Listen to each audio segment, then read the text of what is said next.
वेद कहता है दीपक का दान करना, कार्तिक मास में रजत दीपक का दान करना। इस दीपक को दान करने वाला अतुलित सौंदर्य से धनी होकर पैदा होता है। उसकी कांति देखते से ही बनती है, क्योंकि दीपक में सिर्फ दीपक नहीं है, अग्नि भी है, और अग्नि ही सौंदर्य देती है, अग्नि ही तेज देती है, कोई और नहीं देता। हालांकि कई बार मैंने बताया है, पहले भी बताया है, जो आपके पास कमी है हमेशा उसका दान कीजिए। कमी क्यों है, किस लिए कमी? मान लो आप कहते हो साहब पैसे की कमी है,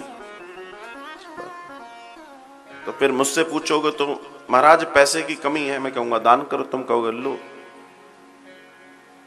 हम कह रहे हैं पैसे की कमी और ये कह रहे हैं महाराज जी के पैसे का दान करो। मैं कह रहा हूं बिल्कुल सही कह रहा हूं, गलत नहीं कह रहा हूं। जो बीज तुमने लगाया ही नहीं है, आज तुम पे उसके फल नहीं है, जब तक तुम लगाओगे नहीं तो फल आएगा कहां से?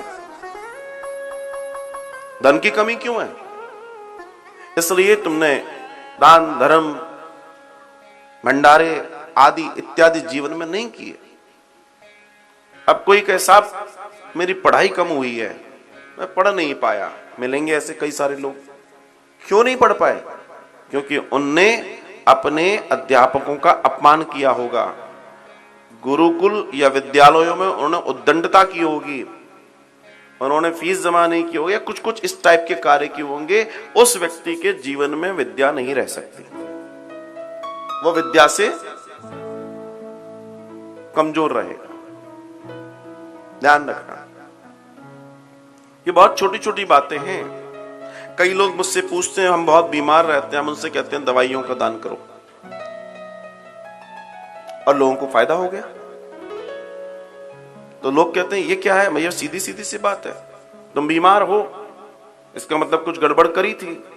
अब तुम्हारी बीमारी तब सही होगी जब दूसरों की बीमारी में तुम अपना सहयोग दोगे, और लोगों ने किया और लोगों को फायदा हो गया।